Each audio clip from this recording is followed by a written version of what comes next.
8. Oh God.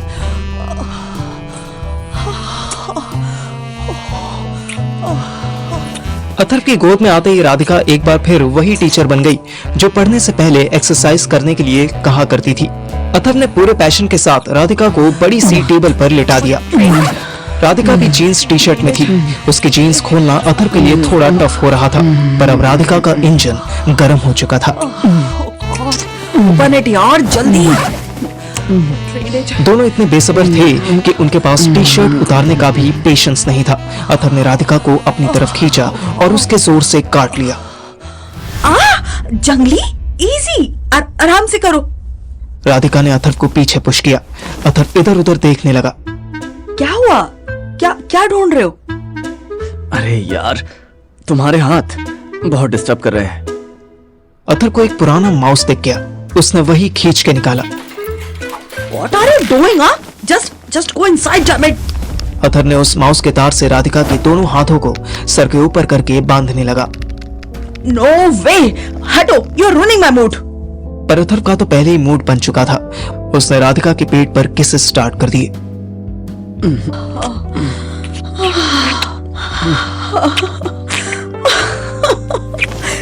Stop it. गुदगुदी होती है। अथर्व का मुंह पेट से खिसकता हुआ डाउन साउथ पहुंचने लगा।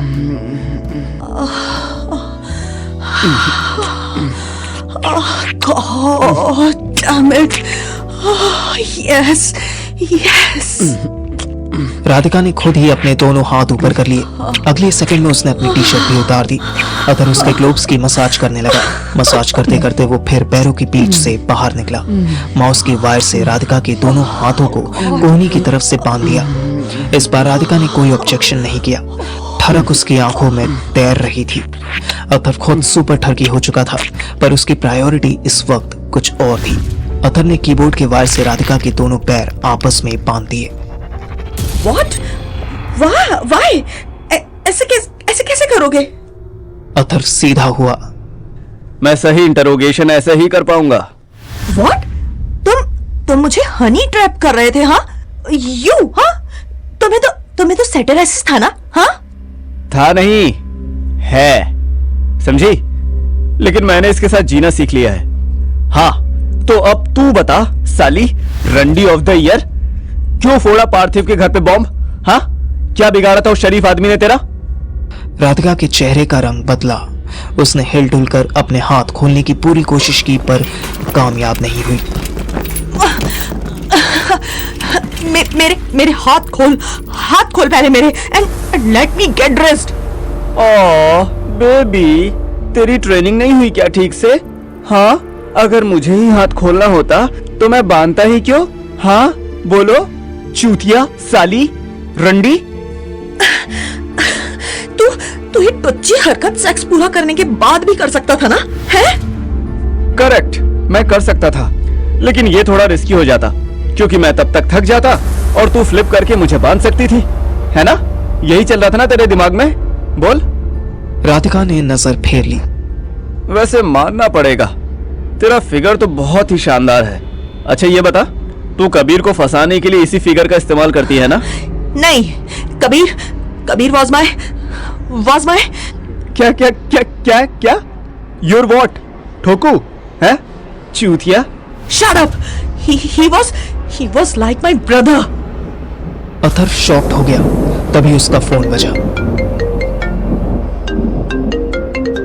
नंबर की शुरुआत में +4420 लिखा था।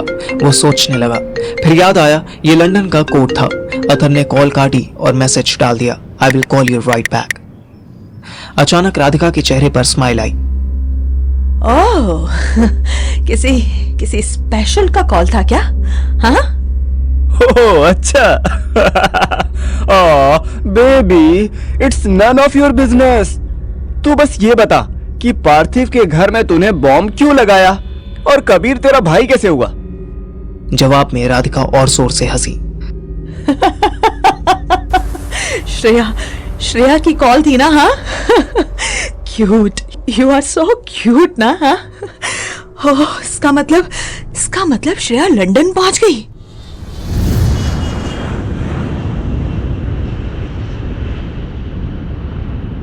जैसे छोटे शहरों में रहने वाले अपनी स्टेट की कैपिटल को ड्रीम सिटी मानते हैं और अपनी स्टेट की कैपिटल में रहने वाले दिल्ली को ड्रीम सिटी मानते हैं, दिल्ली वाले मुंबई को सपनों का शहर कहते हैं और मुंबई वाले जब तक अब्रॉड ना जाएं उनको फील ही नहीं होता कि उन्होंने पैसा कमा लिया है। पर अब श्रेया का सीन अलग था। ये मुंबई जा सकती थी, ये दिल्ली में भी लविश लाइफस्टाइल में जी सकती थी, पर नहीं, इसके बाप को लंदन भेजना था। दिल्ली के पॉलिटिशियंस जम के गवर्नमेंट एजुकेशन की, सिटी सेफ्टी की और मेडिकल फैसिलिटीज की बात करते थे, पर अपने बच्चे के लिए ऑक्सफोर्ड, बॉस्टन और हार्वर्ड के सपने देखते थे। श्रेया टिक टुक करती हुई हीथ्रो एयरपोर्ट से निकली तो उसकी कुल्फी जम गई। नवंबर में 8 डिग्री टेम्परेचर उसे पहली बार मिला था। इससे पहले कि वो अपनी डेस्टिनेशन के लिए टैक्सी करती, उसे एक झबरू बाल वाला लंबा लड़का अपनी तरफ आता दिखा। Hello Shreya ji, me myself Monty by the way. Monty? कौन मॉन्टी? और तुम्हें मेरा नाम किसने बताया? मुझे आपका नाम, आपका डिटेल, आपका फोटो, आपका सब कुछ आपका पिताजी भेजा है। भोजा नहीं, भेजा। Okay, where is the car? Car नको जी, I have a bike, I am a rider. अच्छा, okay, have fun with your bike, I will take a taxi. Monty जितनी बार बोलता था उतनी बार उसके माथे से 5 इंच ऊंचे जाते झबरू बाल बाउंस करते थे। वो पेंसिल से भी पतला था। शक्ल से न्यूजीलैंड का इंडियन प्लेयर रचित रविंद्र जैसा दिखता था, पर हर वक्त स्माइल करता रहता था। No taxi, taxis are very expensive ji. And my dad is very rich. Don't worry, I can afford it. You don't understand? Your dad gave me your responsibility. मुझे जुम्मेदारी आई तुम्हारा जी। तुम हिंदी ना ही बोलो तो अच्छा है। झूमरदारी क्या होता है? जिम्मेदारी। और I can take care of myself. Have fun, Monty. Shreya एक टैक्सी वाले के पास गई। मॉन्टी देखता रहा। श्रेया इतनी ठंड से पहले ही सिकुड़ी जा रही थी। उसे अपनी पूरी कुल्फी बनवाने का कोई शौक नहीं था। 4 में से 3 टैक्सी वालों ने उसे मना कर दिया। चौथे ने बड़े स्टाइल में बताया कि 180 पाउंड स्टर्लिंग लगेंगे। अब भले ही लड़की कितनी भी अमीर हो, पर इंडियन हो तो करेंसी कैलकुलेट किए बिना रह ही नहीं सकती। श्रेया तो अकाउंट स्टूडेंट थी। 20,000 रुपीज मैं एयरपोर्ट से कॉलेज हॉस्टल पहुंचने के दूं? श्रेया अब बुरी तरह परेशान हो गई। तब मॉन्टी उसके पास आया।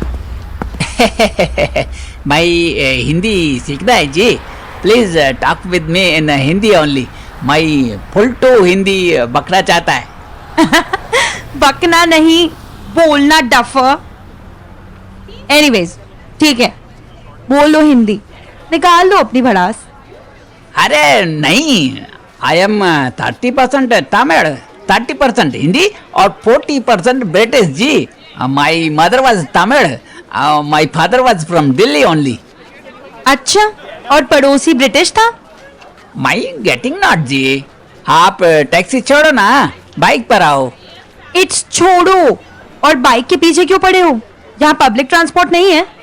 टैक्सी वाला 20,000 मांग रहा है यार। इतने में तो दिल्ली से चेन्नई की रिटर्न फ्लाइट मिल जाएगी। यहाँ भी मिल जाता है जी, बट हीथ्रो एयरपोर्ट से डिस्टेंस बहुत ज्यादा है। तुझे चेम्सफोर्ड कॉलेज जाना है। It's 68 miles from here and lots of traffic in between. वैसा तू ट्यूब भी ले सकता है। ट्यूब?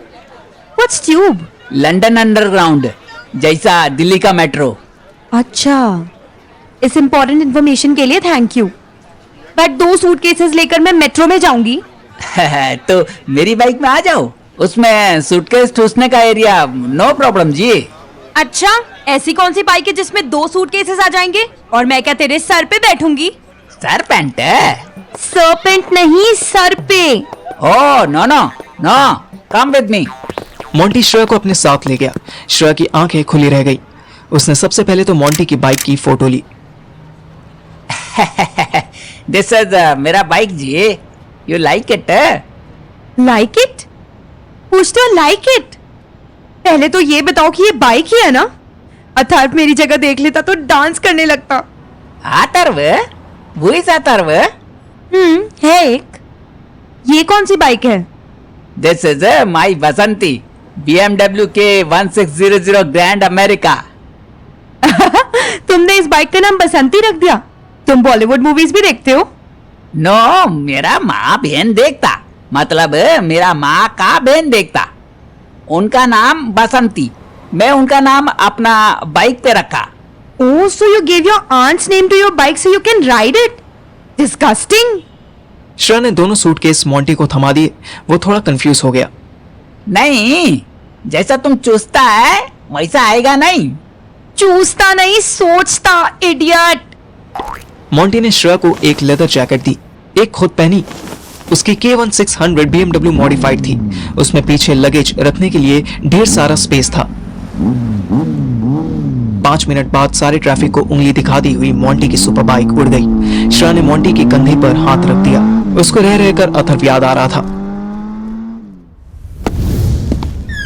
इधर अथर्व गुमनाम अड्डे का ताला लॉक कर बाहर आ गया था। वो किसी से भी कांटेक्ट करने के लिए फोन इस्तेमाल नहीं करना चाहता था। उसके हाथ में वो ब्रीफकेस जैसा कंप्यूटर सिस्टम था जिसका पासवर्ड बार बार राधिका मांग रही थी। राधिका को उसने अच्छे से टेबल पर बांध दिया था। वो बिना कपड़ों के बंधी थी। वेट करना मेरी जान, मैं शाम को आऊंगा। तुम वेट करना बास्टर्ड, तुम्हारा बॉबीटाइजेशन करूंगी मैं, देखना।